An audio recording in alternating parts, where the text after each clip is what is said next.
All right, welcome back to part two of the Why Not Us, Why Not Now podcast. X and KB coming at you as we always do. Appreciate y'all watching, however you're watching, however you're listening, however you get your podcast. Our guest tonight, Tony Smith Jr. Of course, we appreciate Tone being on the show.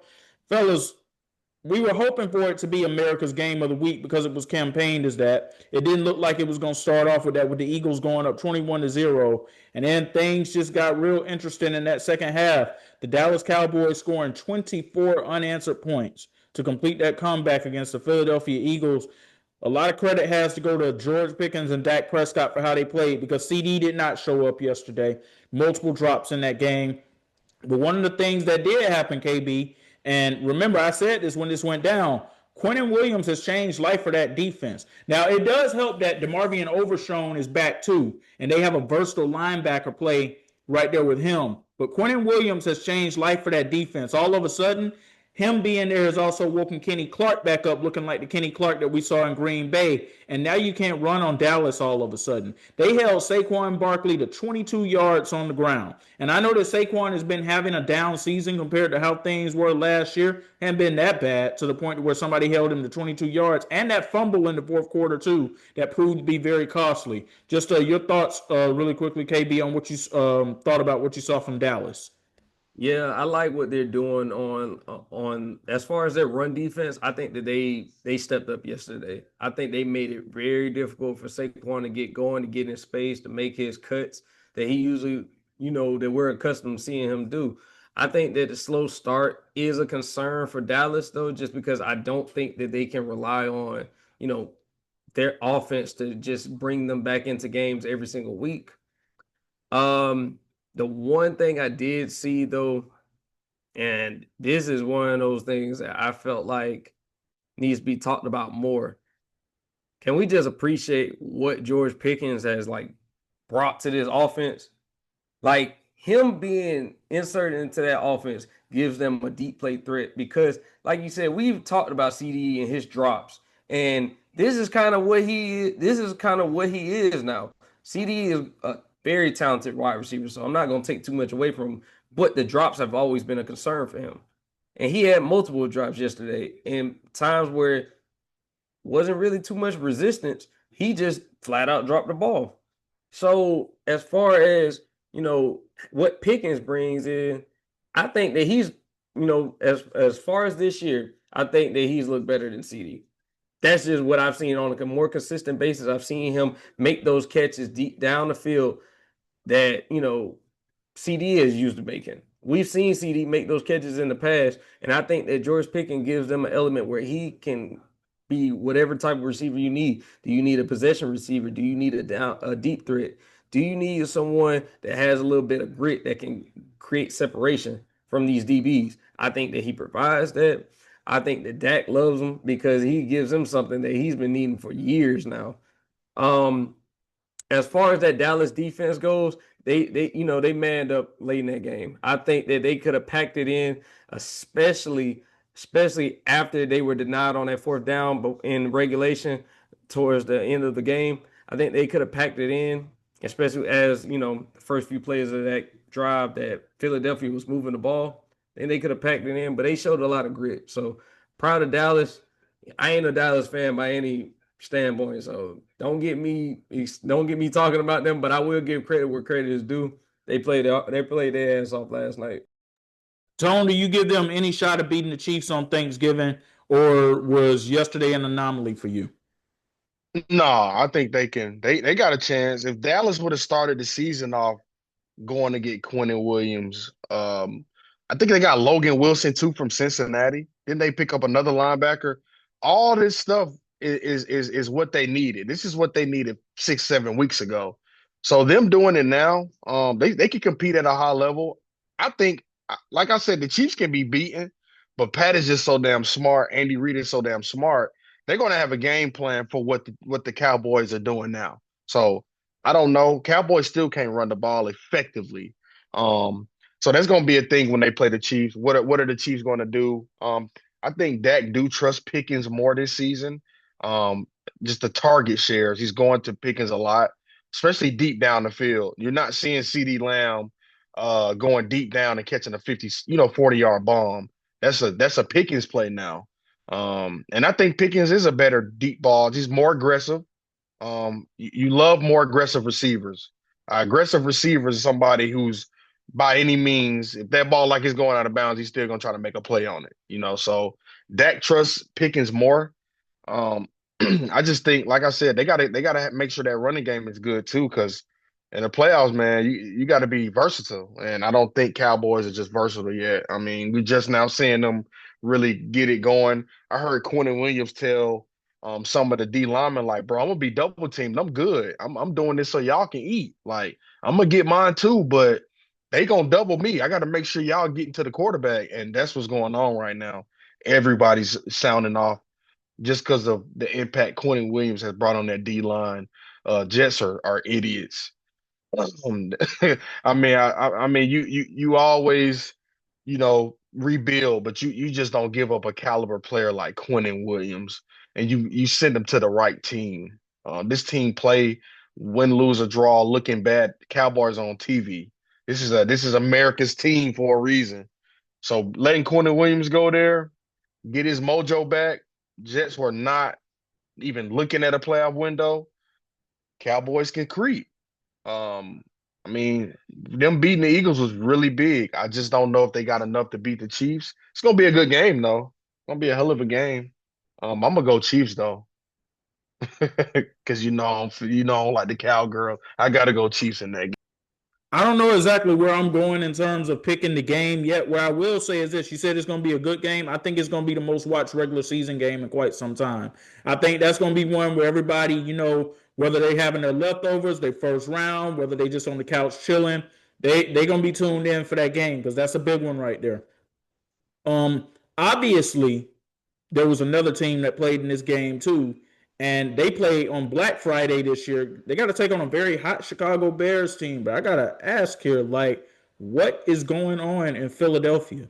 Because yesterday we saw Jalen Hurts moving the ball effectively. We saw AJ Brown getting catches and making big plays. And in the second half, it's almost like they couldn't do anything. Is Lane Johnson's injury really that much of a problem? Or are we not talking enough about what's going on with that offensive coordinator position in Philadelphia?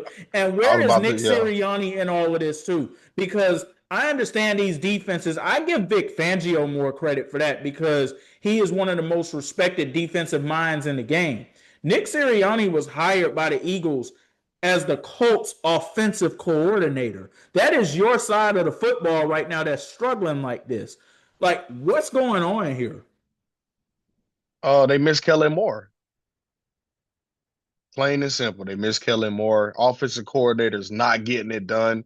That is a big part. Like, your coaching is a big part of you winning. Like, Eagles are a great team. A lot of people are picking them to go back to the Super Bowl this year, bro. But man, if you can't draw up play calls for Saquon Barkley and AJ Brown and Devontae Smith, man, it's no way you're gonna win like that. And they're not drawing up good plays for these guys. Look at AJ Brown frustrations the whole year. Yeah, we winning, but I want to eat too. Like, I want to show these folks that I'm dominant still. Well, he can't do that because the ball ain't coming to him. It ain't even so when he do get the ball, it's like okay. And when he caught that first touchdown Sunday, I was surprised because he just don't get the ball as much. But you got to make halftime adjustments, and they didn't, and that's why they didn't score a point in the second half. To me, that's a fireable offense. You up 21-0. You already been shaky this year. You lose 24-21. That is a fireable offense, in my opinion. One of the things to it too, Tone and KB, if you go back and you look at that last play that Philly had the ball on offense, look at the offensive line. Go back and look at the tape. They really weren't moving. Like no, the offensive line really was not moving as Jalen is sitting there taking the snap. And Osa Odigizua is able to just basically wreck shop and get right there to the quarterback, forcing them to have to punt it. Like, I don't know who is it. I don't know who it's going to be next year. KB, we said multiple times that it will more than likely be Mike McDaniel. I'm not so convinced now that Mike McDaniel might not even get fired from Miami now. because there is a world where they could go on a run and win a couple of games, and they might not make the playoffs, but if they can show some form of improvement, I can see Miami deciding, you know what, let's bring him back for 2026. I don't think that's what they should do, but I could see a world where they will do that. But just your thoughts just on Philly's stagnant offense in the second half. I'm glad you ended with that point about that's not what they should do, but there is a possibility. But yeah, I don't know. I think it is an offensive coordinator problem. I think that we've seen multiple weeks of the same thing of their inability at times to move the ball consistently. I think that at times you had it where AJ Brown and Devontae Smith has not been involved. At times you've had it where Saquon has not been his usual involvement, and it's been kind of too much of the same thing this year. That's why I kind of have them as like I'm not saying they can't make the Super Bowl, but as far as right now, what I've seen, I'm not confident. Like if anything, I'm confident in their defense. And even on Sunday, it looked shaky in that second half. But the first half, it looked pretty good. But I'm more confident in their defense to keep them in games and win them games than their offense is. But I do think it is an offensive coordinator problem because, like you said, we've seen what he's looked like with Shane Steichen. We've seen Jalen Hurts be at that point a top 5 quarterback in the league. We've seen it. So now it's just more so I just feel like they need a change at the offensive coordinator position. And if this continues, obviously I've even heard Eagles fans saying they want Nick Sirianni fired. And that's almost crazy for a guy coming off a Super Bowl who's had multiple winning seasons at the helm of the Eagles. A lot of people aren't thoroughly impressed. They saying a lot of people I've heard say that they're winning in spite of Nick Sirianni, in spite of the OC. That's kind of crazy when you think about it because I feel like they're a really, really good OC away. Because like you said, Kellen Moore, just his presence alone, being on the sidelines, made all the difference for them. It made all the difference for them. And now that we see what it's like in a world without him, we see how bad they struggle. They are not good enough, I feel like, to just get by on talent alone this year. I think that their coaching has failed them. And like you said, we've talked about it before. The Rams game, they were a blocked field goal away from losing that game. They should have lost that game, if we're going to be completely honest. They should have lost. And there's been a couple of games where we looked at it like if their defense didn't keep them in the game, they would have lost. The Lions game being one of them also because of the fact that the Lions couldn't move against that defense. But we felt like that they couldn't really do much against that offense either. Like we see Gilly online, he's over here, he's hype about what they're doing. I'm not hype about what they're doing. I don't like anything about what their offense is doing, as a matter of fact. So, yeah, this game was very concerning. It was very telling to me about the major struggles that they've had this year. And I think those might continue, going forward. Well, you said you didn't want to count them out for the Super Bowl. As of now, I am. I'm just about ready to make my first pick for the Super Bowl. I believe that team in Los Angeles is going to be representing the NFC. The Rams, man, they are a total juggernaut right now. I don't know if it's McVay. I don't know if it's Stafford. I don't know if it's that combination of those trio of tight ends that they've been running week after week. Y'all, they rolling. They beat the Bucs 34-7. The Bucs had no shot of winning that game from opening kickoff all the way to the end. They looked discombobulated the entire night. I haven't seen the Bucs look like that for at least 2 years now. Maybe longer than that. At least maybe back to some point in 2023. I don't remember them looking like that at any point in 2024. They hadn't looked like that at any point this season prior to last night. They had no answers on either side of the ball whatsoever. K. Dotton gave Kobe Durant an interception basically because he couldn't hold the ball into his arms, leading to a pick six. Their defense could do absolutely nothing with Devontae or Puka last night. Those corners had no answer for them in any way whatsoever. And Matthew Stafford, he is cooking right now. At 38 years old, he is having arguably his best season, and that's saying a lot for somebody who we know has been a great quarterback for years, but he was just wasting his time in Detroit for so many years. He's definitely the MVP for me right now. No doubt about it. So let me just ask, do y'all see anybody who can beat the Rams right now? Because like I said at the beginning of this, I don't. No, not right now. I'm not even gonna lie to you. They got everybody looking discombobulated. I mean, you play them, you try to stop Devontae, then Puka across the middle. Then there may be a Kyron Williams show. Then there may be just a Kobe Turner and that D line show. Like it's just they got it figured out. They got Landman from the Falcons. I mean, he's just rejuvenated his career. I mean, 4 forced fumbles, punching the ball out. I think he's their leading tackler this year. He's just looking like uh, a Keith Brookin type Paul Warlow. Like he done really figured the system out with the Rams, and maybe it's just the Rams scheme. The Rams scheme is just good on defense. First of all, they got a couple of pass rushers. So when you doubling these pass rushers, this guy's coming right through the middle and he's doing what he wants. But Sean McVay is a smart coach. We all know this. Everybody want to copy McVay, and the Falcons tried to do it, and it did not work out. But you're right, man. I just can never count the Eagles out, but the Rams is America's like pick to go to the Super Bowl this year. You just can't count those Eagles out when it comes to like winning games. So, but McVay got it figured out. I think Matthew Stafford is MVP. I think 30 touchdowns, 2 interceptions. I mean, come on, man. What are we talking about? I mean, most poised quarterback in the league this year by far. And he took the epidural before the season. He had a big back injury. I thought it was going to slow him down. He came out week 1 ready to go. But it's easy to be ready to go when you got Devontae Adams and Puka. Those are arguably 2 of the best receivers in the game. I think Devontae Adams is top 5 all time in touchdowns for a receiver. It's just a lot of Hall of Fame success over there going on right now, including McVay. You can't count them out. I mean, they're what 9-2 now. I think they're Yeah, nine and they're two. 9-2 now. Yeah. So I mean, they're rolling. Just don't hope the teams just figure them out and they just start. And this happens in the NFL. Teams look really good and they don't finish the season well, and then they go into the playoffs and lose. So I'm not saying this is a McVay thing, but you just got to be careful with all the success they have early on, and you just got to put it together. And not too many teams do it that way. I've seen the Chiefs do it that way. I've seen the Eagles do it that way.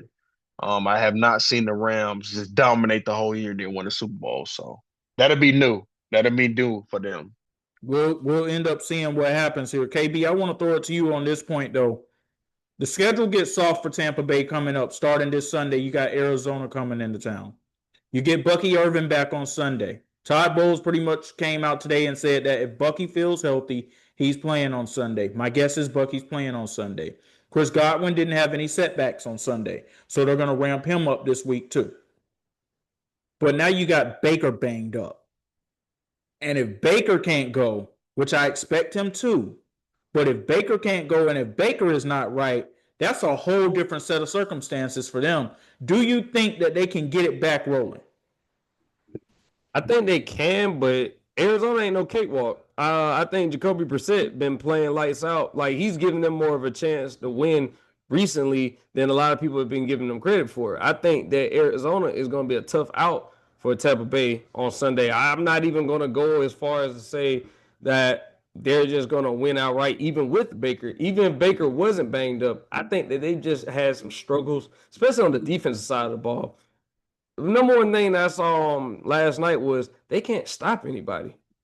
They can't stop anybody. And I've seen a couple of games this season where Tampa Bay struggled to really like bunker down and stop these offenses from like just doing whatever they wanted to do. Now, LA, I think they figured it out. They got it humming on both sides of the ball. Defense is just as potent as the offense is. They can turn the ball over. They can force you to get uncomfortable. I think they forced Baker into a lot of situations where he was just uncomfortable last night.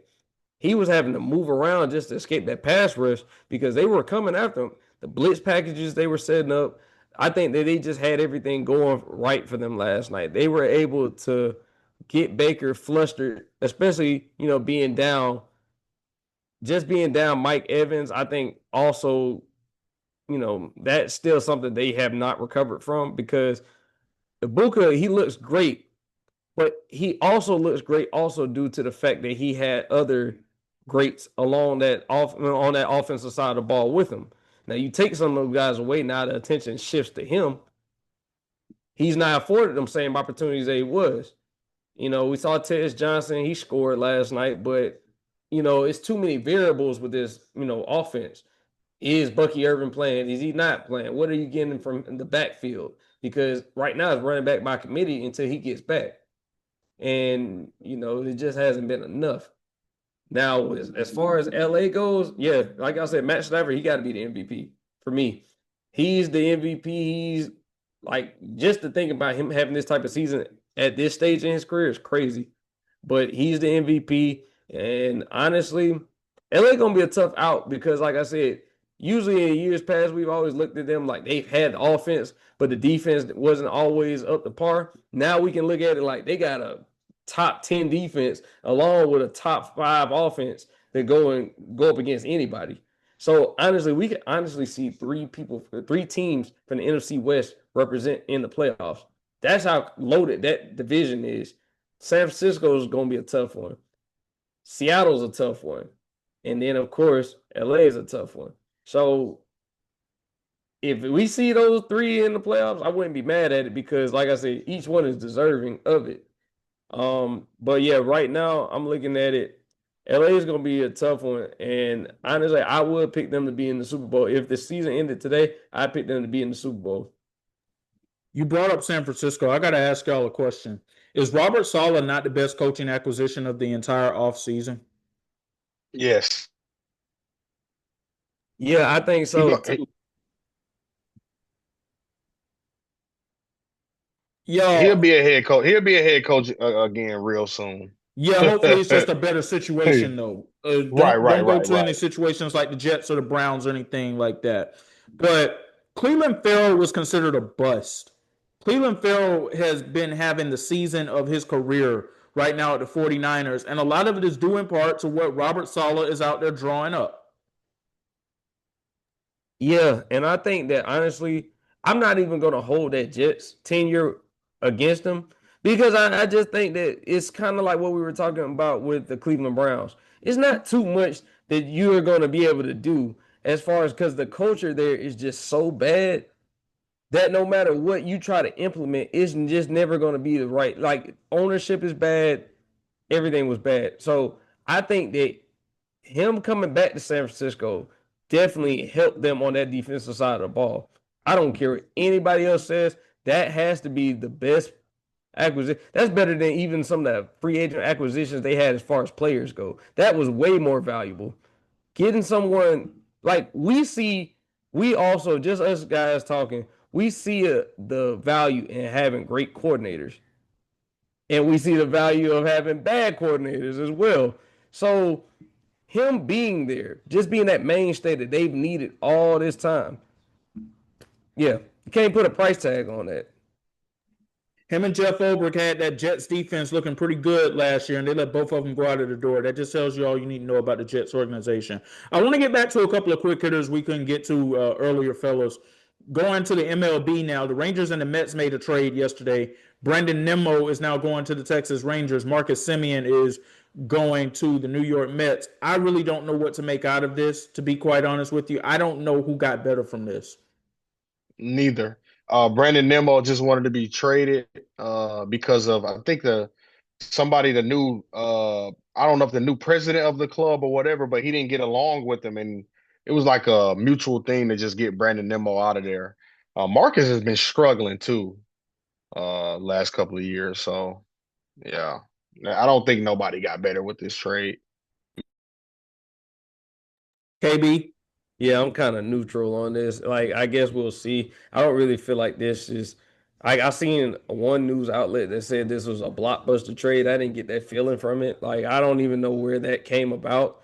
And if I could remember exactly where I saw blockbuster trade, I would tell y'all. But honestly, like I'm neutral on it. Like there's like if it could work out for both sides, honestly, in the end. But I'm kind of neutral on it. I didn't really see like that much of a big swing impact for either team. So Speaking of blockbusters, and we're gonna go to the world of college football in this one. Lane Kiffin is he's the story of all stories in college football right now. Everybody is waiting in anticipation to see where is Lane Kiffin going to coach in 2026. Is he going to stay at Ole Miss? Is he going to go to Florida? Is he going to go to LSU? Is he possibly being considered for NFL coaching jobs too? All of these things are in question, right? Well, he's doing a lot of flirting right now with LSU, and he's got some family members who are doing it too. Son wearing a pair of LSU headphones. Lane Kiffin, I believe his family was in Baton Rouge last week, if I'm not mistaken. I just feel like LSU fans are setting themselves up for big heartbreak here because I do not see Lane Kiffin going to take that job. I feel like it's either going to be Ole Miss or he's going to Florida, and I have strong belief to believe that he's coming to Gainesville. I got strong belief to believe that he wants to take over that roster that Billy Napier built, that Billy Napier just wasn't the coach for. Because I can tell you, the Florida Gators, they got some talent. They just don't have anybody that can lead them out there to do it. What's your thoughts? Tone, let's go to you first. Yeah, I'm not really seeing the LSU too much. If he did leave Ole Miss, the only school I was thinking about is Florida. Um, but Lane is a big like he's a funny guy. I mean, he's going to toe with the media until he can't anymore. And he may be doing all this just to stay at Ole Miss. He keeps saying he don't want to leave Ole Miss, but he keep flirting with the other ideas of going to another school. Um, I don't know. I think it's going to depend on how it ends for him this year. But I would love to see him in Gainesville. I think it's time for Florida to not be back on top, but be in the mix, man. It's been a long time. They have not been on the map at all. So it's if I'm him, I'm going to Florida. I'm not going to LSU. I'm not gonna go to LSU. And that's I would exactly really where I stay at think Ole he. Miss. I would really stay at Ole Miss. I think he got a good he got a good base there. I mean, this team is on top because he's there coaching them. Like, how do you I think this how many did they won 10 games this year? Ole Yes, Miss? they have. When the last time they did that? So I don't understand the coach carousel. It's all about money. Coaches are coaching for money now. It's not because they want to be here, they want to help programs. The politics now in college football it's insane, and it's nothing but go get a check because you're going to get fired anyway type ordeal. It's like they want everybody to win a championship when they know it's only a couple teams who can really win a championship. Then they fire those coaches, and these coaches are leaving 40 million in the bank. So Look, I just don't think Ole Miss is where Lane sees himself continuing to build his legacy. I think he wants to come and put on that orange and blue and be the man that's responsible for leading the Florida Gators back to prominence. I was having a conversation with somebody yesterday. Y'all realize the Gators really haven't been good for nearly 20 years now? Since Urban Meyer walked out that door. yes, yes, that's what I'm saying. It's been a long. KB, what's your thoughts on what's going on with Lane Kiffin and how he is just making sure that he remains the center of attention? yeah, I mean, honestly, yeah, like one thing we know about these coaches, they also drive engagement. So I think that the fact that he is kind of toying, I think he already has it in his mind what he's going to do. I think that just toying with the media a little bit, like keeping everyone guessing, is kind of where he's at with the whole thing. But like y'all just alluded to, I would rather him stay at Ole Miss or go to Gainesville. I don't see LSU as being the right fit for him. And I think if you go to Ole Miss, I mean, if you go to Florida, excuse me, you got a year of DJ Lagway. You can probably help develop him a little bit more. If anything, like you have a great quarterback that you could develop. And I think that that's important to know once you get into the door that you got a roster that can compete.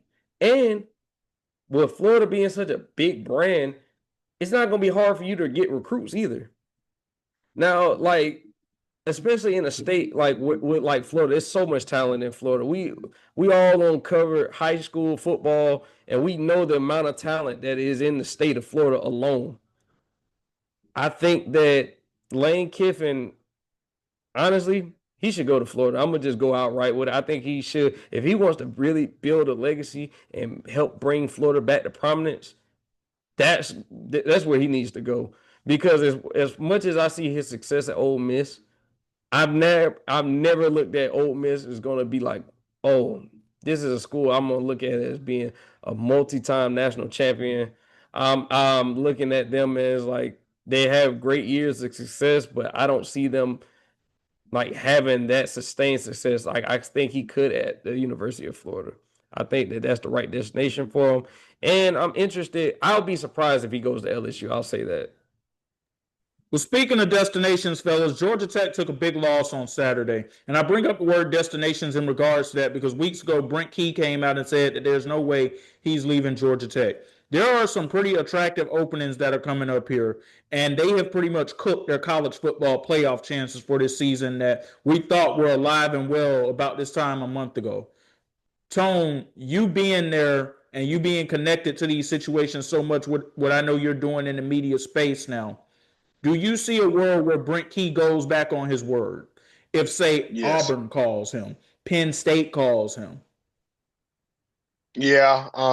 This happens all the time with these coaches. Just like Lane. Lane, I'm not leaving Ole Miss, but now he's entertaining. This is the same thing with Brent Key.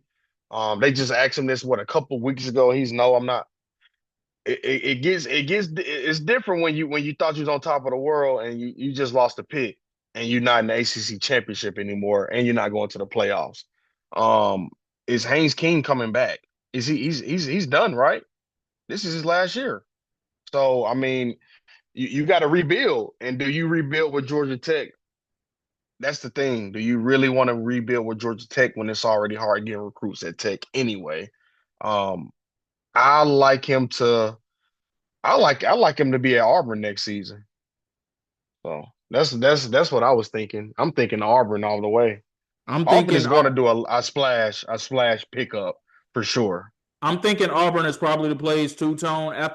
About a month ago, and KB will tell you, I've been big on what Alex Golish is doing at USF. I think there's a chance now that he comes back for at least one more year. I don't Hmm. think that Auburn job is going to be there for him right now because they've taken some losses here just within the past month that there's still some building that needs to be done there. If anything, I can see the coach at Tulane if he were to end up getting hired because he's Man, got Tulane a has been really duplicate.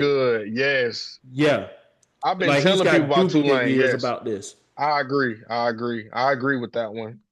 Definitely agree with that one. I don't think Auburn is attractive right now. Like I feel like you're gonna have to get there for a season and really struggle because nobody's going into Auburn next year and winning. It's not going to happen. It's not your recruits. It's going to take you a couple of years to really get back, uh, like in playoff, even winning contention. So if you're going to accept that Auburn position, just be ready to, like I said, it's not your recruiting class. And Auburn wasn't good. So I mean, is that really like a destination for coaches right now? I mean, I know they got an opening, but it's like, do you really want to go there and struggle for a season and get that backlash of not winning your first year there? So that's going to be a interesting landing spot for a head coach because Auburn, I feel like they're all over the place right now. And if that's the case, if I'm Brinky, I stay at Tech. If that's the case, I think you get NIL money next year um, to get a better roster. I think that's one of the options you can like kind of persuade Brent Key to stay is giving him money because that's what all these other teams gonna do. Florida, that's what LSU gonna do. I'm hearing LSU talking about 28 million for NIL. So it's all about who's gonna give the most money to pay these players. And that's just really the politics of college football right now. KB, where are you on this? Do you think Brent Key is coming back to the A, or do you think he's going elsewhere? So I've been at pretty much every Georgia Tech game this year. And one thing I can tell you is him and Haynes King are like the kings of Georgia Tech. They pretty much run everything that goes on Georgia Tech. They influence everything. Will I say that he's for certain not going to entertain any offers outside of Georgia Tech? No. But I think that it would mean so much more to win at Georgia Tech than to win at some of these these other programs. I'm not bigger, but just at some of these other programs, because it was something that has not been done so long. It's kind of like I equate to winning a Super Bowl in Atlanta. You're a king forever. Now you can always go win it in New York. You can always win it in Dallas, and that's fine. But winning a championship somewhere where there's been a drought for a long time, I think it means more, and it means more to the city. I think that this guy, since he's been at Georgia Tech, Brent Key has pretty much changed the culture. He's shifted everything. He's brought a winning culture to Georgia Tech, along with Haynes King, along with guys like Jamal Haynes, along with guys that have pretty much just been mainstay guys for the Georgia Tech football program. Now, I do think that, with these other big name programs calling his phone, because they are going to be calling, I think that, the temptation to leave is going to be right in his face. And he's going to have to make a difficult decision. I would love to see him staying at Georgia Tech because I do think he is the right coach for this team. I think he is the right guy to get this team back on track, to get them back, like they were this year for the majority of this year. Competitive, looking at, like a real threat to UGA as far as like just being in the state of Georgia. Not as far as conference, but just being in the state of Georgia. You know as well as anybody, both y'all know this. Georgia Tech is in Atlanta, and they talk about UGA, who is more in Athens than Atlanta, and they talk about them like they're right down the street. And Georgia Tech is right down the street, literally, and they get no conversation, even on the radios. So I'm looking at it like we just gotta hopefully they can retain him. And I think if you retain him, that says a lot about where you're going, like towards the future. Like if you can retain your coach, I think that even next year, if we thought this year was good, I think next year is going to be even better because yes, you're losing Haynes King, but just think about the NIL money that's coming in.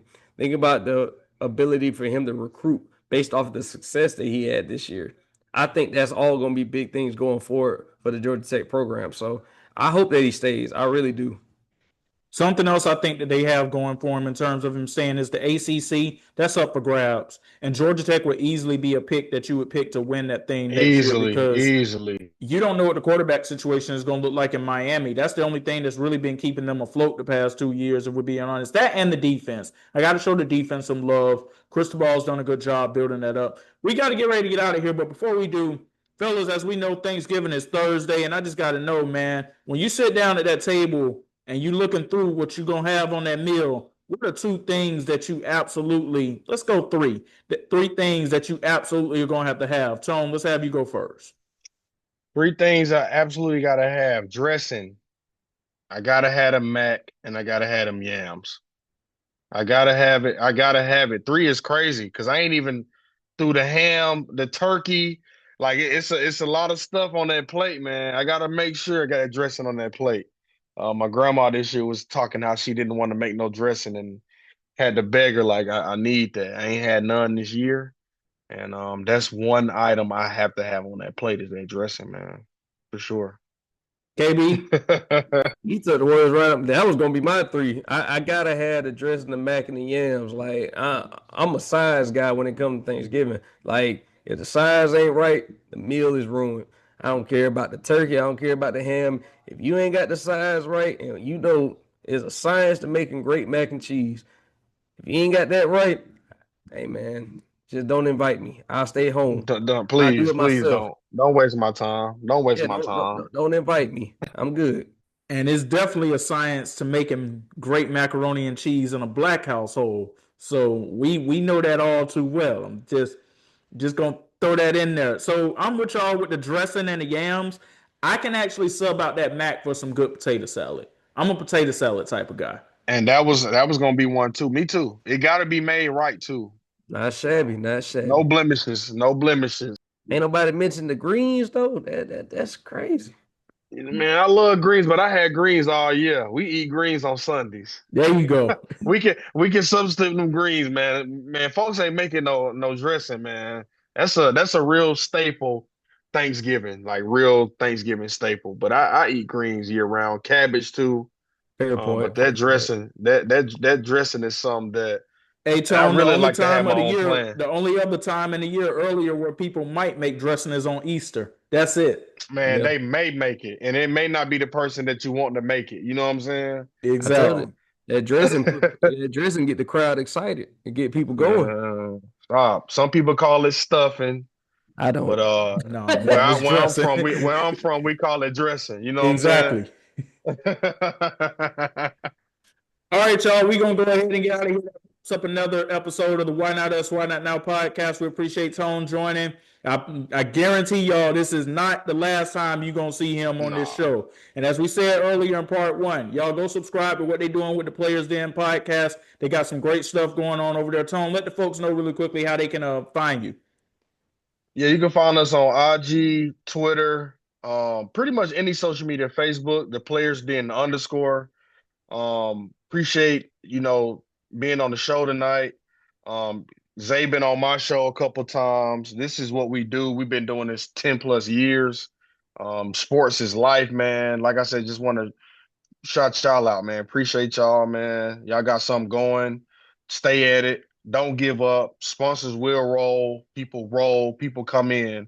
All you gotta do is stay true to it. It's a game. It's just who gonna last the longest. People make podcasts all the time, but it's like who's really putting their time and energy, who's really, got a nice fan base, people really supporting it, man. And support takes time. And I always tell people, don't be discouraged if your friends ain't watching.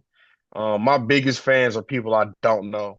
I really don't know these folks, but it's a blessing to be able to reach a crowd of people and y'all all like-minded, all get on, what I'm saying, sports. And sports is life. Appreciate y'all, man. Yes, sir. Tone, you brought up me and you going back 10 years with this. Me and KB been going back at Man, least 14. I, see, I, I that's what can I'm go back and tell saying. you, me and KB in Dr. Randall's math class in 10th grade nearly every single day. As we going through that class, there was at least one sports conversation that came up every single day. And we've been locked in Got ever to. since. Yeah. Y'all Yeah. stay at it, man. I can see the chemistry for sure. Just stay at it. Definitely gonna So, pay off. so, No, we definitely appreciate that. Happy Thanksgiving to everybody out there. Please be safe this holiday season. Enjoy your loved ones. Enjoy making those memories. For X and KB and Tone, we saying peace. Happy Thanksgiving. Happy Thanksgiving, guys.